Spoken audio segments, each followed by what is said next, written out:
여러분의 담임 목사님은 실정법을 위반했다고 해서 구속 상태로 조사를 받고 있습니다. 사진을 몇 개 보고 이야기를 시작하겠습니다.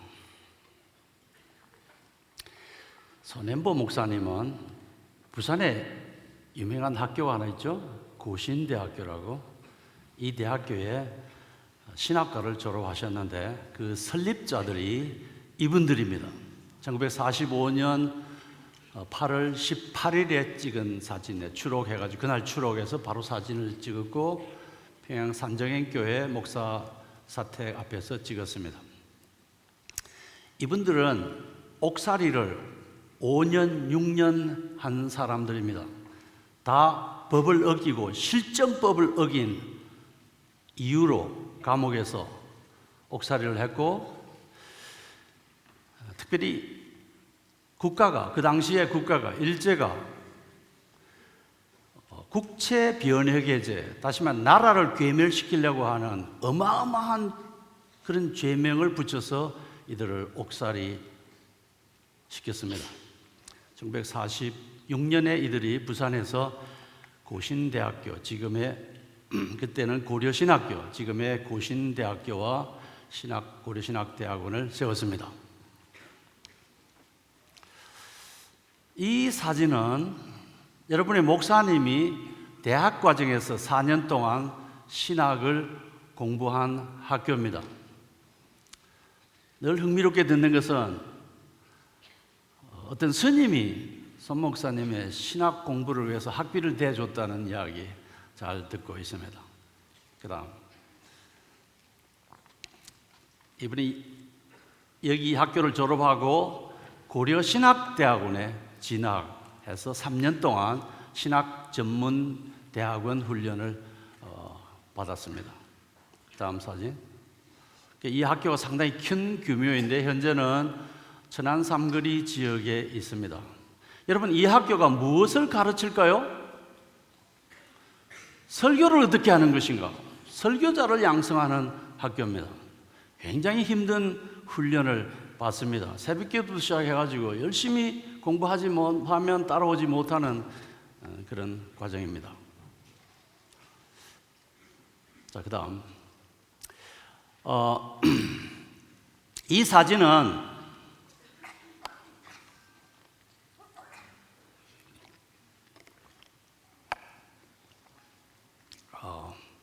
루마니아라고 하는 나라, 우크라이나 서쪽의 국경을 접하고 있는 그 나라의 대통령이었는데요, 25년 동안 통치를 했습니다.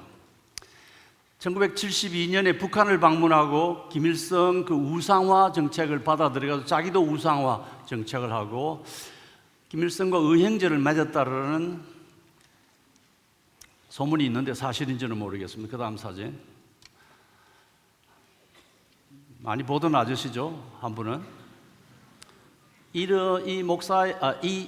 대통령의 이름이, 루마니아 대통령 이름이 차우체스쿠입니다. 이분이 1989년 12월 25일 특별한 날에 아까 본 그 부인과 함께 총살형 당해서 25년의 장기 집권을 종식시켰습니다. 자유와 권리를 박해하는 그런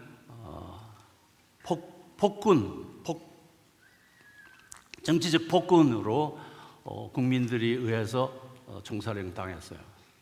이 사건, 그래서 공산주의 권력을 끝내고 자유민주주의 체제를 도입한 결정적인 계기를 마련한 분이 계셨는데, 그분이 루마니아 개혁교회, 여기 한국 같으면 손현보 목사님이 공부한 그런 신학 전통에 따라서 설교를 했던 테케시라는 목사였습니다. 이분이 트리거 역할을, 트리거라는 것이 이 사건의 결정적인 계기를 마련한 방아쇠 역할을 했다, 그런 뜻이죠. 이분이 실정법을 위반했습니다. 국가가 정부를 비판하는 설교를 하지 말라고 했는데 이분은 열심히 그 설교를 했고 자기의 모국어인 헝가리어로 기자들과 인터뷰도 하고 그것이 전국에 알려져서 결국은 소요가 일어나니까 차우체스크가 비밀 경찰대 세큐리타테를 파송해서 체포를 하도록 명령했습니다. 그런데 교인들이 꽉 둘러싸가지고 진을 치고 방해를 하니까 체포를 못했어요, 목사님을. 그러자 나중에는 군대를 파송해서 체포를 하도록 탱크를 앞세우고 체포를 하러 갔는데 이 소식이 전국으로 알려져서 전 국민들이 흥분하기 시작했습니다. 그러자 국방장관이 그 진압을 하지 마라고 명령했습니다. 그 순간 그때가 1989년 12월 23일이었는데 잡힌 지 3일 만에 즉결 처단을 받고 그 대통령 부부가 총살형 처단을 받았습니다. 태케시 목사는 내가 교회에서 설교한 것이 무엇이 잘못이냐? 그래서 나를 실정법 위반자라고 처단한 국가의 법이 잘못된 것이고 그 학정이 잘못된 것이고 내가 평화와 인권과 하나님의 뜻을 선언한 이것이 무엇이 잘못됐냐고 외쳤어요. 그래서 예배를 방해하지 말라, 예배의 자유를 허락하라고 했습니다. 그래서 그 정권이 끝난 이후에 미국 대통령 루즈벨트 대통령 이름을 기념하는 4개의 자유상인데 그 중에 예배의 자유상이라는 상을 수상했습니다. 여러분, 우리 모든 국민은 국가의 법을 준수해야 됩니다. 애국, 애족 정신을 가져야 되고요. 여러분, 길거리에서 경찰을 만나면 그 경찰에게 경의를 표시하고 그 경찰이 대한민국의 얼굴이고 대한민국입니다. 검사가 호출하면 당당하게 가서 그 검사가 대한민국임을 알고 존경해야 됩니다. 성경은 로마서 13장 1절 2절에 모든 권세는 하나님께로부터 온다, 위에 있는 권세에 복종하라고 가르칩니다. 그런데 하나님의 말씀에 이 국가의 명령이 충돌될 때는 어떻게 해야 됩니까? 고신대학을 세운 그 추록 성도들이나 루마니아의 태케시 목사가 이것이 충돌될 때는 세상 법이 아니라 하나님의 법을 순종한다는 원리에 충실했습니다. 그래서 하나님의 말씀을 듣는 것이 더 옳다. 오늘 읽은 성경 본문이에요. 베드로와 요한이 그들이 예수 이름으로 기적을 행했는데 누구의 이름으로 했느냐, 누구의 권세로 했느냐니까 예수 그리스도의 권세로 이 일을 행했다고 하니까 천하의 예수 이름 외에는 이런 기적을 행할 구원 얻을 만한 이름을 우리에게 주신 적이 없다고 이야기했죠. 그랬더니 그 당시에 로마 지하에서 법을 다스리는 그 지역의 법을 다스리는 종교법정이 그들을 하지 마라, 그래서 감옥에 보낼까 어쩔게 하다가 살짝 놓아줬는데 하나님의 역사로 풀려난 일입니다. 내가 하나님의 법을 순종하는 것이 당신들의 이 국법을 지키는 것보다 더 중요하다고 생각했어요. 성경에는 이런 경우가 굉장히 많습니다. 두 개의 법이 상충될 때는 하나님의 법을, 신앙의 법을 존중하고 따르면 하나님께서 축복한 역사들이 많아요. 맨 처음에 나오는 이야기는 어린아이 모세를 숨겨준 그 갈대상자로 숨겨준 산파들이었습니다. 그렇잖아요? 이집트 국법을 어겼죠. 그 다음에는 모세의 어머니 요게벳과 그의 누이 미리암이었습니다. 국법을 어겼어요. 성경에 나오는 에스더, 아마 여러분 중에도 에스더라는 이름을 가진 여학생들이 있을 텐데, 에스더, 죽으면 죽으리라 하고 왕 앞에 나아간 것은 그 지엄한 국법을 어긴 것입니다. 그런데 하나님은 에스더를 영광스러운 자리로 들어 쓰셨습니다. 다니엘은 어떻습니까? 다니엘은 기도하다가 기도하지 말라고 하는데 기도를 하지 말라는 국법을 어기다가 붙잡혀가지고 사자굴에 들어갔어요. 하나님께서 그를 보호하사 사자가 어린아이처럼 순한, 그래서 사고가 일어나지 않은 그 역사, 하나님은 다니엘을 높이 들어 사용하셨습니다. 사드락, 메삭, 아벳느고는 우상 숭배하지 말라는 그 하나님의 지엄한 법을 지키기 위해서 국가에 우상 숭배하라고 하는 지엄한 명령을 불순종하다가 풀무불에 들어가서나 하나님께서 그들을 지키셨습니다. 이 영광스러운 인물들, 실정법 위반자들이 다 하나님께서 높이 들어서 그들을 사용했습니다. 여러분, 달리는 자동차가 아무리 고급차라도 그 달리는 자동차 뒤에는 항상 먼지가 따르죠. 우리 손현보 목사님이 공자가 죽어야 나라가 산다라는 제목으로 설명했습니다. 그것이 죄송합니다. 그것을 패러디 해가지고 그 비슷하게 누구가 죽어야 나라가 산다라는 제목으로 설교했어요. 제가 볼 때는 조금 calm, 조금 순화해서 표현하면 좋겠다는 생각은 듭니다만은 어쨌든 그것이 교회 안에서 이루어진 것을 국가가 이래라 저래라 간섭하는 것은 신앙의 자유, 예배의 자유, 종교의 자유에 대한 불평등입니다. 지금 손 목사님이 옥에 갇혀 있는 상태인데요. 제가 그 빌미가 된 영상을 자세히 읽고 분석했습니다. 그래서 손현보 목사 판결문이라는 제목으로 제가 유튜브에 죄송합니다. 온라인 홈페이지에 글을 하나 썼어요. 손현보 목사 재판문 관심 있는 분들은 참조하십시오. 손 목사님은 이 자리에서 상당히 그 시간에 거의 3분의 1을 교육 바우처에 대해서 설명했습니다. 두 번째는 차별금지법에 대해서 대화했어요. 당연한 일입니다. 교육 바우처 제도도 교육 상품권 제도로 국가가 자녀 아이한테 한 명당 1년에 1,400만 원 비용을 부모가 받아서 부모가 자기가 원하는 학교에 보낼 수 있는 그런 제도, 그렇게 함으로써 종북 주사파 사고에서 벗어날 수 있다고 하는 건 당연한 일이거든요. 차별금지법도 당연한 일 아닙니까? 그 다음에 양성평등. 지금 대한민국은 여자 사위, 남자 며느리를 볼 수 있는 그런 제도를 향해서 조금씩 가고 있는 것 같습니다. 그래서 양성평등이 아니고 성평등이 아니고 양성평등이어야 된다는 것을 강조했습니다. 그것이 무엇이 잘못입니까?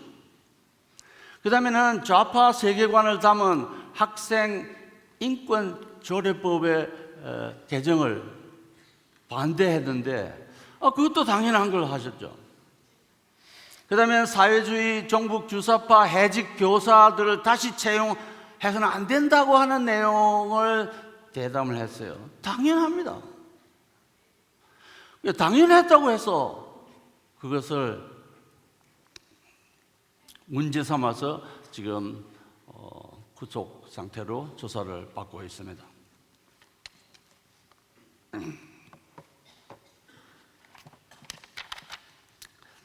신학대학원 다니면 목사 후보자들에게 설교를 할 때는 네 쪽에 원고를 가지고 올라가면 좋다, 그렇게 설교는 오늘 저도 네 쪽을 가지고 왔습니다.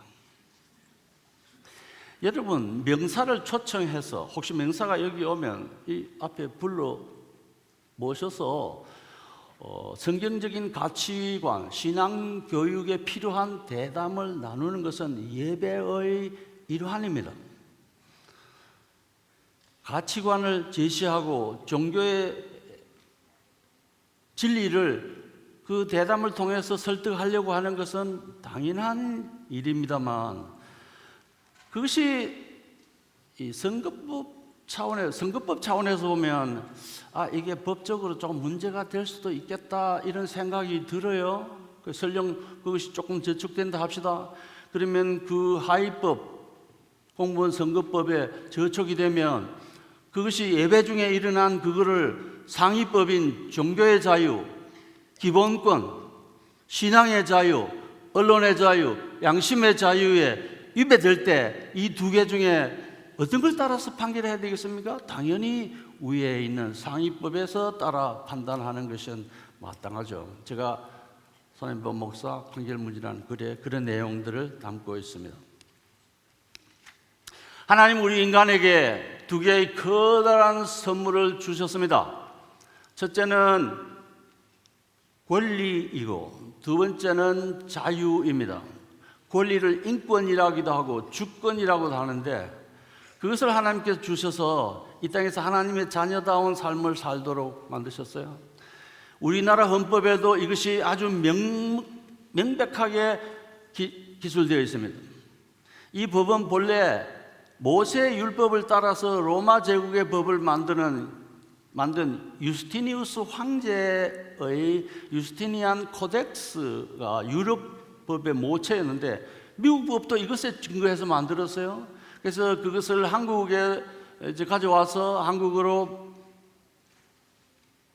미국 법을 모법을 해서 개정해서 사용하는데 미 군정하에서 그 법을 만든 유진호 박사, 고려대학교 헌법학자인 유진호 박사가 그걸 번역할 때 거기에 있는 정교 분리의 원칙이라는 그것이 실제는 정교 분리의 원칙이 아니고 교회와 국가의 분리 원칙입니다. The separation of the church and the state. 1500년 동안 내려온 이 깊은 역사를 가진 그 법을 한국말로 바꾸면서 정치라는 말을 대입했어요. 국가가 아니고. 또 다종교 사오니까 종교라는 것은 이해가 되는데 그래서 국가와 종교의 분리로 앞으로 헌법을 개정해야 된다고 생각합니다. 그런데 이것을 정치와 종교의 법으로 정치와 종교의 분리법으로 정해놓으니까 오늘 우리 교회와 같은 이런 문제, 정치적인 이슈를 설교 시간에 설교하기만 해도 시비의 대상이 되는 이런 일종의 악법으로 작용하고 있습니다. 그래서 우리 모든 국민들이 헌법 개정을 통해서 최소한 국가와 종교의 분리로라도 이걸 바꿔야 될 것 같습니다. 어쨌든 이것이 상위법이고 이 선거법은 하위법이에요. 여기서 중요한 것이 하나 있습니다. 글쎄요, 밑에 법이 약간 의심스럽게 문제가 된다고 가정합시다. 그럼 위의 법은 종교의 자유, 신앙의 자유, 양심의 자유, 언론의 자유인데 이것이 상충될 때는 이 법에 따라 해야 되는데 지금 우리 대한민국에는 여기에 대한 명확한 가이드라인이 없습니다. 여기 굉장히 중요한 것은 정말 대한민국 이런 식으로 가면 종교의 자유라고 하는 양심의 자유, 예배의 자유, 언론의 자유라는 이것이 국가가 통제된 범위 안에서만 작동하는 실제 그 정신 원리를 하나님이 주신 자유와 권리에 대한 그 주권을 행사하는 그게 아니고 국가가 통제하는 범위 안에서만 사용할 수 있는 법이 자유예요. 이거는 공산주의 국가가 꼭 이런 형태로 작동합니다.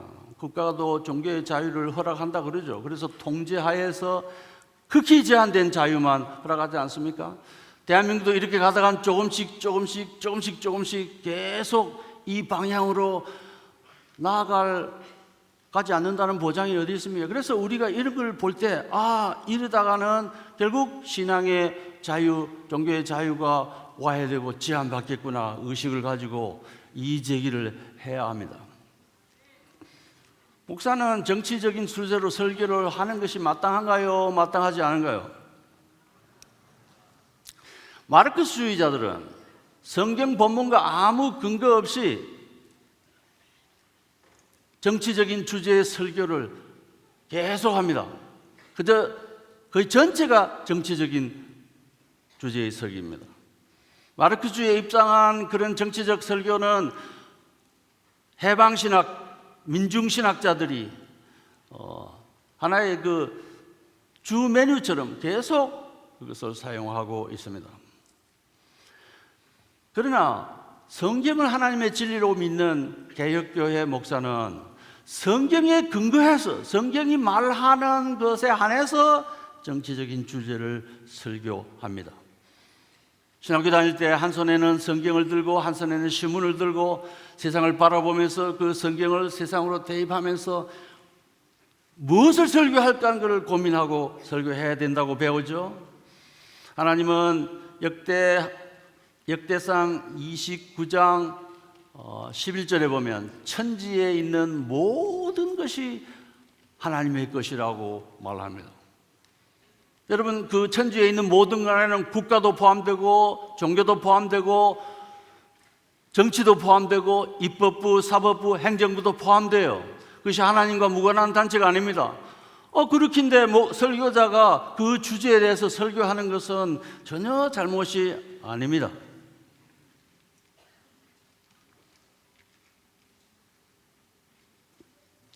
우리 설교자가 모든 성경의 가르침을, 전체의 가르침을 설교해야 될 의무를 가지고 있고, 이 세상의 모든 것이 왕도, 대통령도, 국가도, 사회도, 정치도, 문화도 예수 그리스도 앞에 무릎 꿇도록 만들어야 합니다. 그러려면 목사가 이 주제를 가지고 설교를 하고 가르치는 것이 마땅하지 않습니까? 예수님은 우리들을 향해서 너희는 빛이라 하고 이야기했습니다. 빛은 무엇입니까?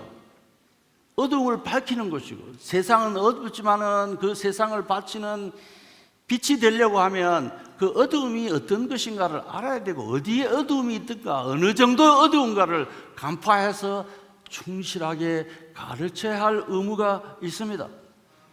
예수님은 너희는 소금이라고 이야기했습니다. 소금, 그것은 부패한 음식물이 있을 때만 소금의 역할을 할 수 있어요. 옛날 초대교회 수도사들은 로마 제국이 기독화되면서 이 신앙의 자유가 너무 과잉 상태로 존주를 받으니까 이래가지고 순교적인 신앙을 적용할 길이 없다 해가지고 그냥 세상을 포기하고 이집트 사막 수도원으로 들어갔습니다. 여러분, 그들은 수도원으로 들어가야 될 자들이 아니고 세상에 있으면서 그 세상을 그리스도의 말씀으로 하나님의 능력으로 변화시켜야 되는데 세상에 들어가면 어떡하죠? 오늘 우리 교회도 여러분이 다 소금인데 소금의 역할을 하려면 그 소금은 부패한 음식물 속에 있어야만 합니다. 그러려면 부패한 세상이 어떤가를 명확하게 가르치고 설교하고 제시하고 대안을 제시하는 것이 설교자의 마땅한 본분 아니겠어요? 로마서 12장 2절, 너희는 이 세대, 이 세상을 본받지 말고 변화를 받으라. 그 세상을 따라서 변화하지 않으려면, 또는 그 세상을 하나님의 말씀으로 변화시키려면 그 세상에 대해서 알아야 되지 않겠습니까? 그래서 열심히 세상이 어떤지를 설교하는 것은 매우 지당합니다. 한간에 목사는 복음만 설교해야 된다고 합니다. 여러분, 복음만 설교해야 된다고 할 때 그 복음은 무엇일까요? 물론 예수 그리스도의 십자가 도리를 믿고 따라서 구원받는 삶을 뜻합니다. 그래서 하나님과 연합되고 죄사함을 받은 하나님의 자녀가 되도록 설교해야 되고, 그 다음에는 거듭난 하나님의 자녀가 하나님의 말씀에 따라서 거룩한 삶을 살도록, 성화의 삶을 살도록 설교해야 되고, 그 다음에는 이 땅에서 하나님이 주신 행복 헌장 성경을 따라서 살 때 복 있는 삶을 살 수 있다고 해서 그 원리를, 윤리적인 강령을 잘 가르쳐야 합니다. 그리고 나머지 아울러 하나님이 우리에게 주신 문화적 사명, 사회적 사명, 이 창조 세계에 대한 사명을 가지고 이 세상이 하나님의 거룩한 주권 앞에서 하나님의 통제를 받는 세상이 되도록 가르쳐야 합니다. 목사가, 특별히 장로교 목사가 목사 안수를 받을 때 웨스트민스터 신앙 고백서와 대소요리 문답을 신앙의 표준으로 삼겠다고 서약합니다. 그 서약 안에는 대요리 문답 158, 159항에 이런 것이 있어요. 설교자가 무엇을 설교해야 될 것인가, 그 임무를 제시하고 있습니다. 사도행전 20장 27절에 따라서 설교자는 하나님의 모든 뜻을 설교해야 된다, 명백하게 제시합니다. 영어로 하자면 The whole counsel of God. 이때 counsel이란 말은 하나님의 뜻이라는 말인데, 하나님의 뜻 전체를, 하나님의 말씀이 가르치는 바 전체를 가르쳐야 될 의무가 있다는 거예요.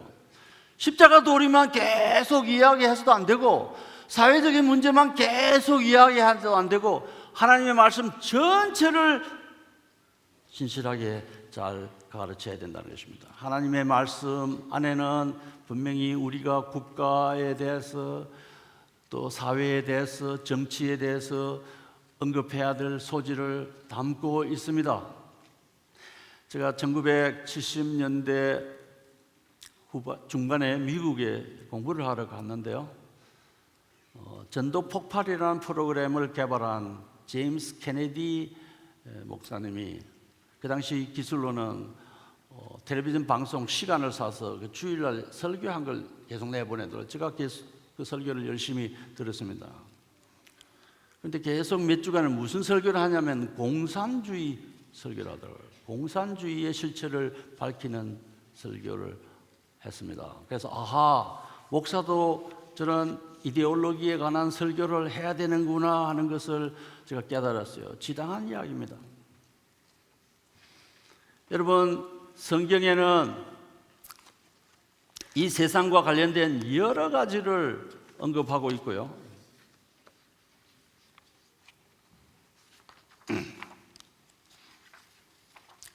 그 중에 하나가 정치적인 주제에 관한 것 많이 이야기했습니다. 너희는 위에 있는 권세에 복종하라. 그 자체가 정치 권력, 국가 권력에 복종하라는 이야기잖아요.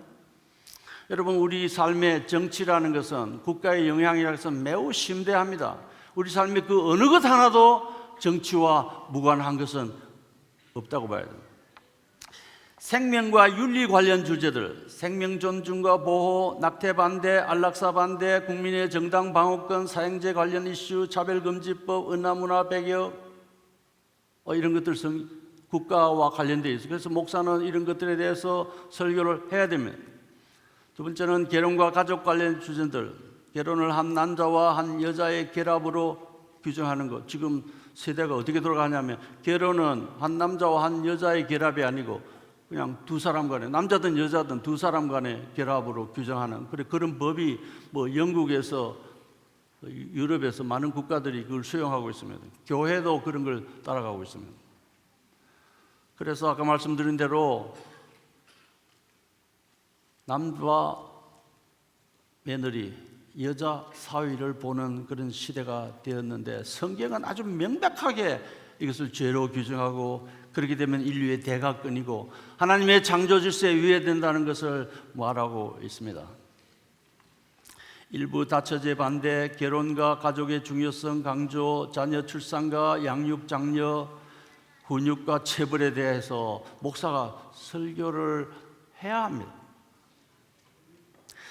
세 번째 카테고리는 사회와 경제에 관련 주제들, 사유재산의 중요성, 경제개발, 개발 독재, 화폐금 공급, 자유시장과 시장 규제, 빈부격차 해결, 정부와 기업의 역할, 세금, 사회보장제도, 공중보건 불황에 대한 해결책을, 이것들은 정치와 아주 밀접한, 국가의 정책과 아주 밀접한 관련이 있는데, 성경들은 이 모든 것들에 대해서 언급하고 직접 간접으로 언급하고 있습니다.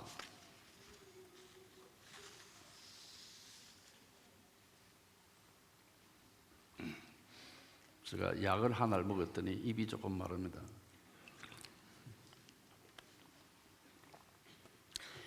심리학 용어 가운데 identity threat이라는 말이 있어요. identity threat, 정체성 위협이란 말이에요. identity의 threat은 위협하다, 뭐 칼을 대고 니 죽을래 하는 그게 위협이에요. 이게 정치 심리학 용어인데 왠지 모르게 정치에 대해서는 부부 사이에도 한 동료 사이에도 교우 사이에도 정치 이야기를 하면 그 이야기를 듣는 사람이 테러를 당하는 공포감을 갖는다는 거예요. 그래서 이 원수가 되기 쉽습니다. 그래서 교회에서 목사님들이 정치 이야기를 하면 안 된다고 생각합니다.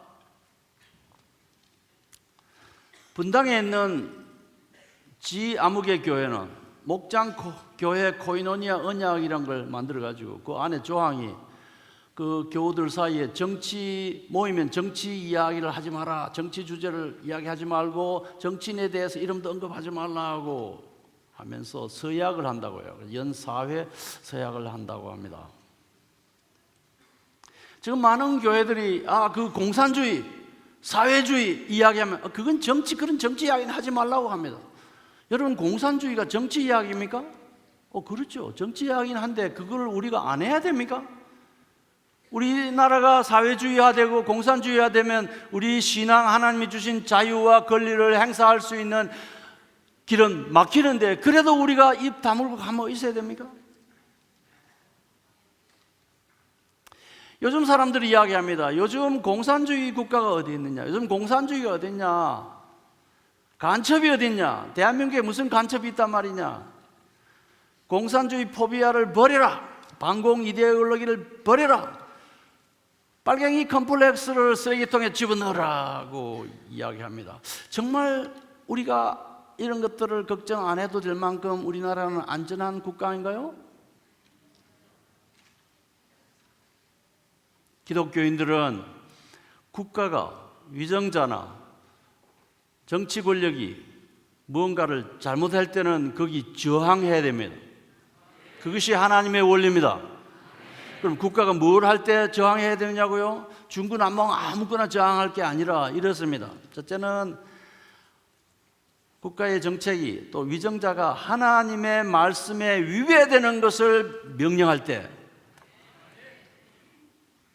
차별금지법, 동성애 뭐 이런 거 반대해야 되죠.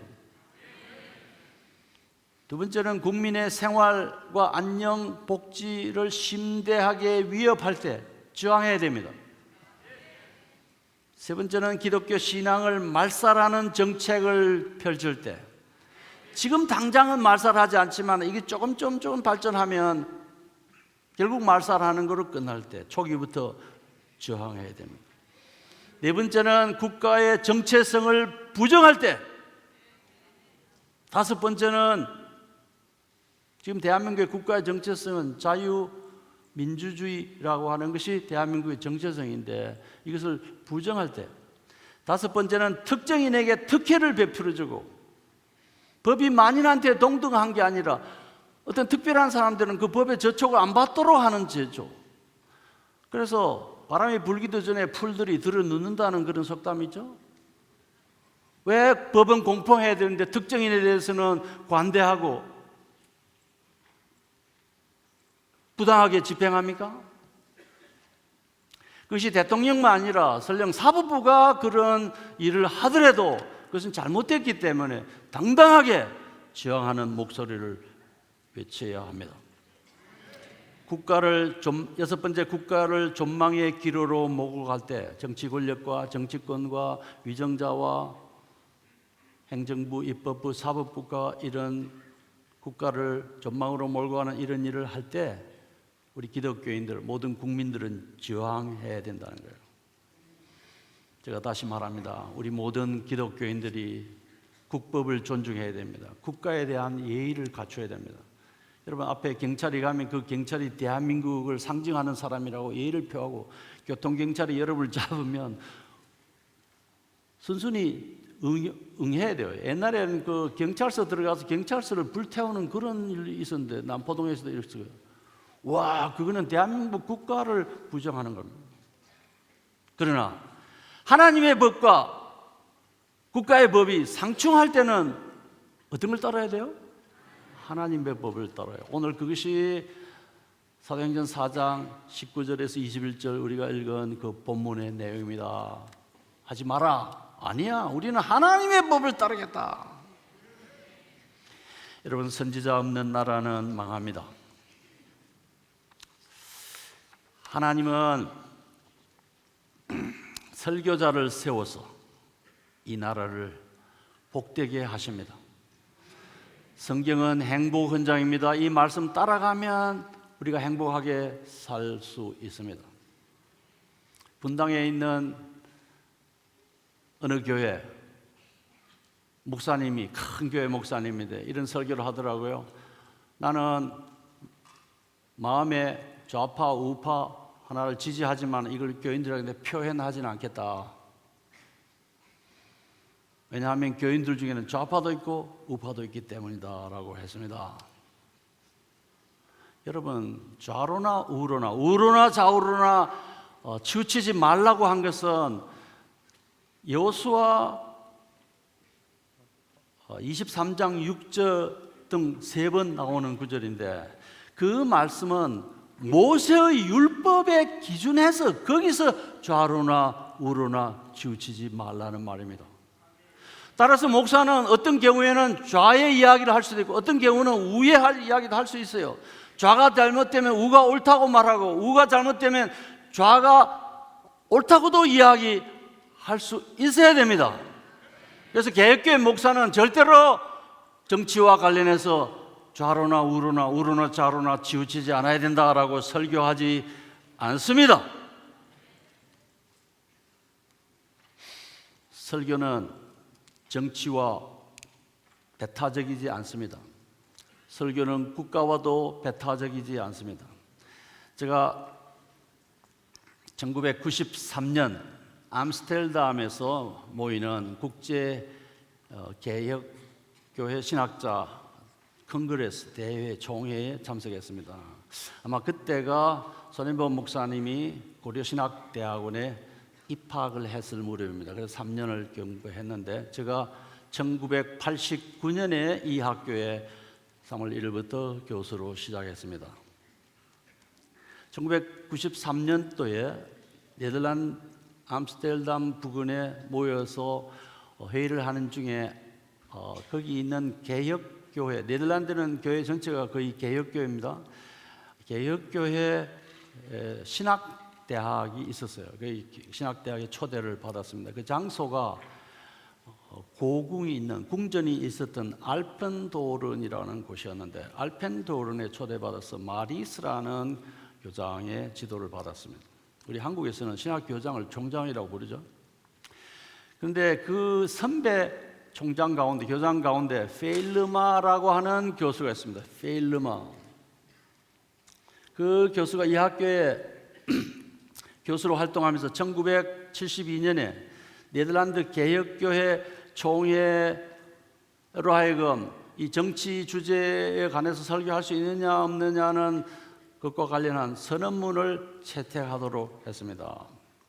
제가 그분의 글이 한국말로 마침 번역돼서 우리나라 말로 알려져 있는데, 이 책에 있는 5구절을 소개하겠습니다.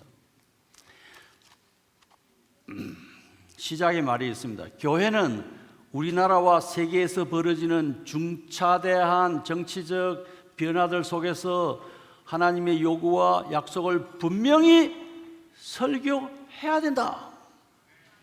정치 주제를 설교 안 해야 된다고요? 마르크스주의, 해방신앙, 민중신앙에 따른 정치 설교는 성경적이지 않아요. 그러나 성경이 말하는 주제의 정치적 설교는 할 수 있습니다. 이게 229쪽에 웨스민 신앙고백서 대요리문답 158, 159에는 The whole counsel of God, 하나님의 모든 가르침, 모든 메시지를 설교자가 골고루 설교해야 된다고 명시하고 있어요. 마치 이것과 동일하죠. 그러면서 238쪽에 성경과 무관한 정치적 설교는 하지 않아야 된다. 이거 막스주의 입장에 근거한, 인본주의 입장에 근거한 설교는 하지 않아야 된다는 것입니다. 256쪽에 정치와 설교는 배타적이지 않다. 이것이 매우 중요한 선언입니다. 제가 오늘 설교한 주제잖아요. 정치와 설교, 정치와 국가, 국가와 설교, 국가와 정치와 설교는 배타적이지 않다. 256쪽에 설교는 정치적, 사회적 함의를 가진다. 설교는 정치적, 사회적 임플리케이션, 함의를 가진다. 설교해야 된다. 그래서 이 책을 만든 그룹이 저희 제자들인데, 여기 맨 앞에 글에 미국 예일대학에서 철학 박사 학위를 받고 돌아온 내 제자가 쓴 글의 맨 마지막 문장이 이래요. 이념이나 정치도 오직 그리스도 발 아래 무릎 꿇게 만드는 것이 우리의 책임이며, 그것이 이 땅에 교회를 세우신 주님의 뜻을 순종하는 일입니다. 고린도후서 10장 5절. 이념이나 정치도 그리스도의 발 아래 무릎 꿇게 하려면 어떻게 해야 됩니까? 설교해야 됩니다. 정치 주제를 설교해야 된다는 거예요.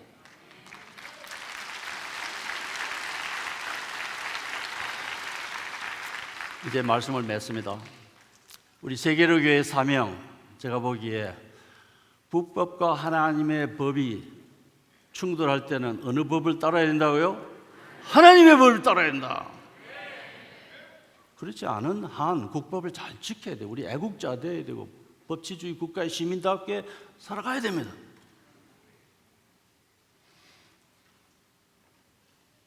정치와 설교, 설교와 정치는 배타적이지 않다. 설교, 정치적인 국가적인 주제를 가지고 설교도 할 수 있다는 것입니다. 그런데 이 설교를 조심히 해야 되죠. 우리의 정보가 정확한 정보가 아니면 확정 편향적인 그런 설교를 할 수밖에 없기 때문에 굉장히 정확한 정보를 가지고 설교해야 됩니다. 세 번째는 우리 삶의 전 영역이 하나님께 속하기 때문에 그 안에는 국가와 정치도 속해 있어요. 그래서 한 손에는 성경을 들고 한 손에는 신문을 들고 성경이 제시하는 정치적 이슈를 설교해야 됩니다. 여러분의 목사님은 이런 설교를 하다가 지금 옥중에 계십니다. 선지자를 감옥에 가두는 나라는 내가 볼 때 복받을 수 없다고 생각됩니다. 하나님께서 세계로 교회를 레비뉴로 삼아서 통로로 삼아서 오늘 이런 성경적 진리, 하나님의 진리들을 이 땅에 왕성하게 하고 이 방송을 듣는 세계의 모든 목사들이, 모든 신도들이 이 말씀의 원리 앞에 부복하시고 충성하시기를 바랍니다.